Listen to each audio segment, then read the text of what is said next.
I've already gone over how to make a hard-hitting team, and that's pretty much the basic goal of any Dokkan Battle team, is to be hard-hitting, powerful.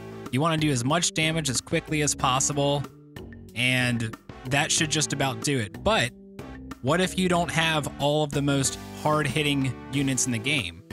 Well, there's a couple ways to get around that, and this will help you if you're taking too much damage, if you're dying in events, if you're using stones, if you're running out of items. Hopefully, this guide will help you out a little bit. It's Team Building 102!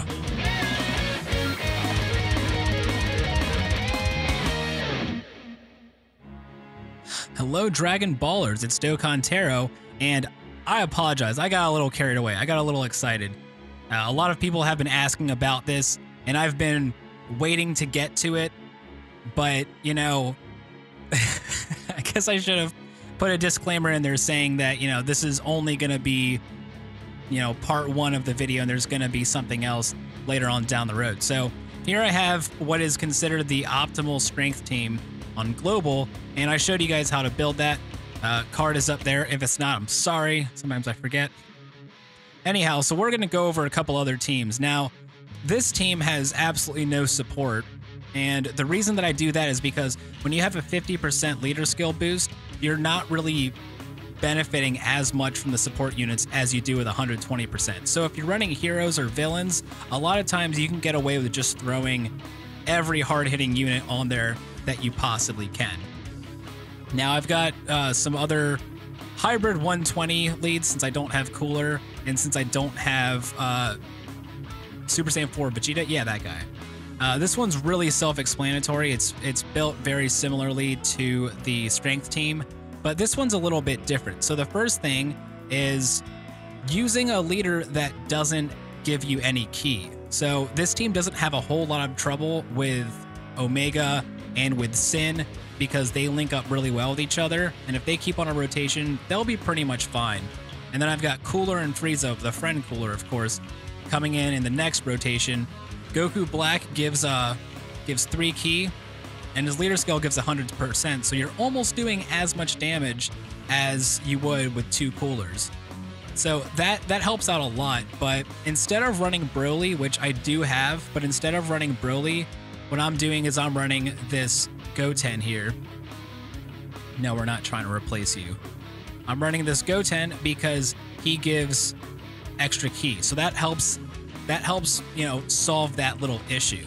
And what this video is about is when you have an issue on the team, how do you solve it? Well, I'm taking out a hard hitter for a support unit that gives ki because the main issue with this team is not enough ki. If I had the Super Boo from the physical banner, then that's who I would put here instead, because this guy only gives you 50, or not only, 50% is huge, but you got to be above 80% HP, but still, that's a huge boost, but he doesn't give any ki. If I had that Super Boo, then every single rotation would have a +3 ki support to make up for the lack of +3 ki in one of the leaders. So besides that, this team is fine, and that's how I conquer that little issue there.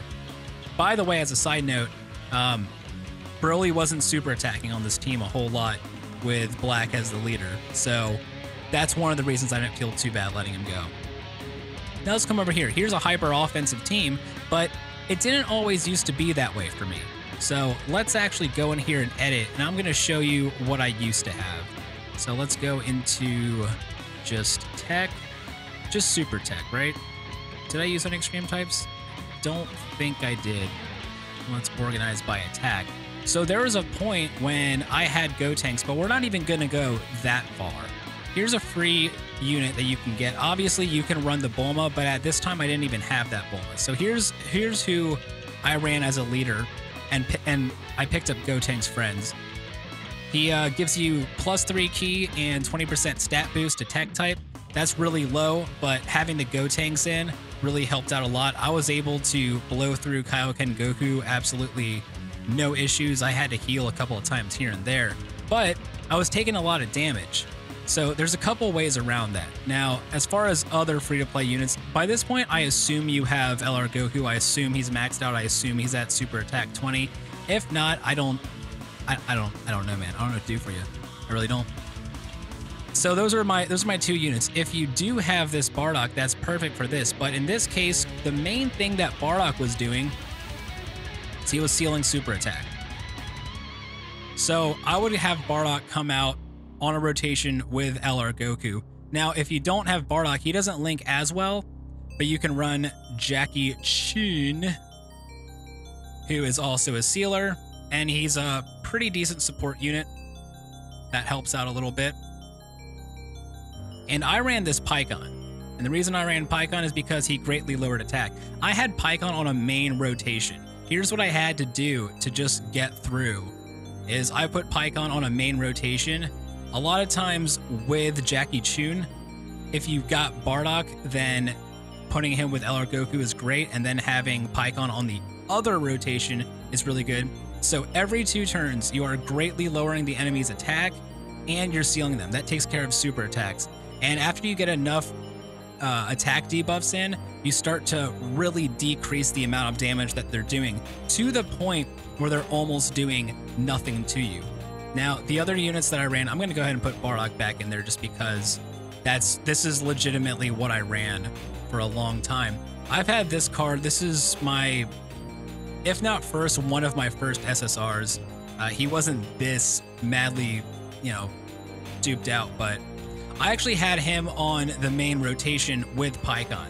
So it was Vegito and Pycon together, because Vegito will he'll give you a lot of extra damage for your units that are coming in after him, because he gives plus 25% to allies' attack on his super attack. So that really helps out whoever's coming in after him. So then I would have a Gotenks friend and all that kind of stuff. I would go back and forth between whether I ran Gotenks on a main rotation or Vegito, because he really helped out a lot just being in that first slot. And I wasn't too worried about him because I was getting the seal off, which stopped all super attacks from happening, and I was getting a lot of attack debuffs in. The other great thing about Pycon, by the way, he doesn't link up with Ki too well, but he gives himself 3 Ki. That's pretty great. If you don't have Pycon, by the way, for tech, then there's a free Yamcha at the Baba shop, 300 Baba, or 300 gems rather, and incredible gems, the ones from the quests. And he does basically the same thing. He debuffs attack, but basically what you're looking for, you can do this with any team.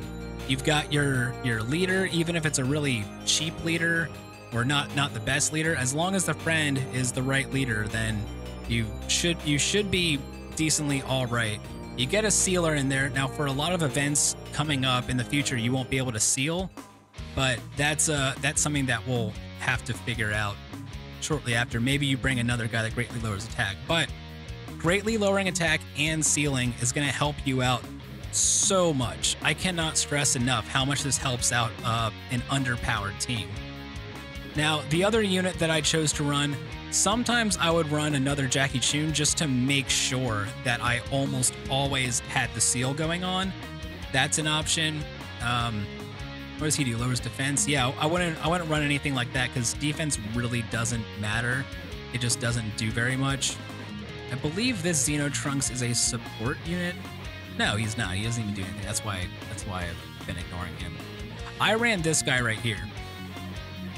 And the reason is because he changes AGL Ki to Rainbow Ki. So he's opening up more paths.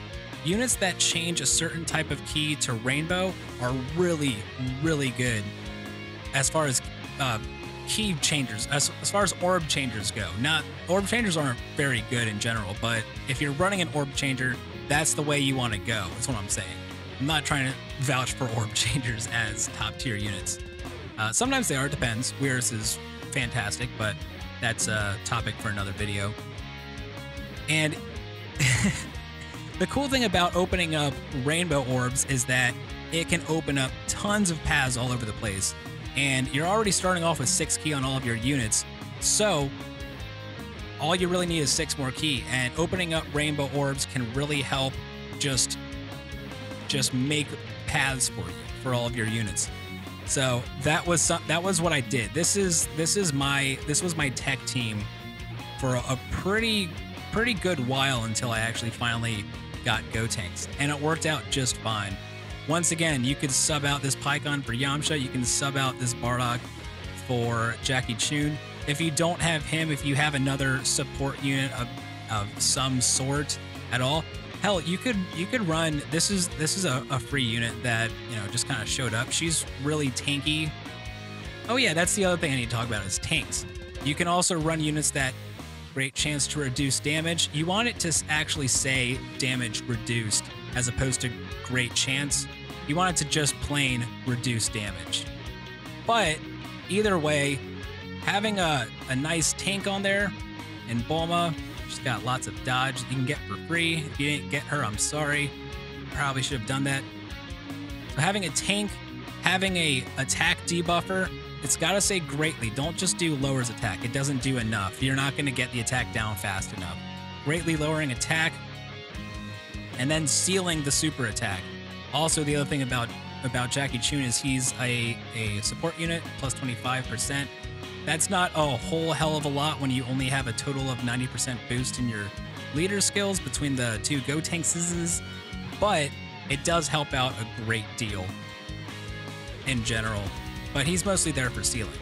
So that's one way that I got around. These are all free to play besides this, but you can throw in Yamcha, and then everyone's got this guy. If you don't have this guy, then I don't know. It's strange, but you can pretty much take any other tech unit that does something to help out the team in some way. Once again, I don't recommend defense debuffers because defense is a pretty useless stat except for Broly stages. But for the most part, defense really doesn't do anything for your enemy. It's their actual reduction skills that do something. So that's how I go about helping out an underpowered team. If you guys enjoyed this one, let me know by hitting that like button. That's how I know that you guys liked it. And if you have any questions or comments, feel free to let me know down in the comment section below. Love hearing from you guys. Love talking to you. And we are almost at 1,000 subscribers again. Maybe we'll be there by the time this video goes up. I haven't decided when this video is going up yet, but probably sooner than I wanted to, because a lot of people have been asking, well, what do I do if my team's crap? Well, gotta help out where I can. All right, so that's just about do it. Thank you guys for watching, and I hope this helps. And once again, any questions, let me know. All right, you guys have a good one. Bye.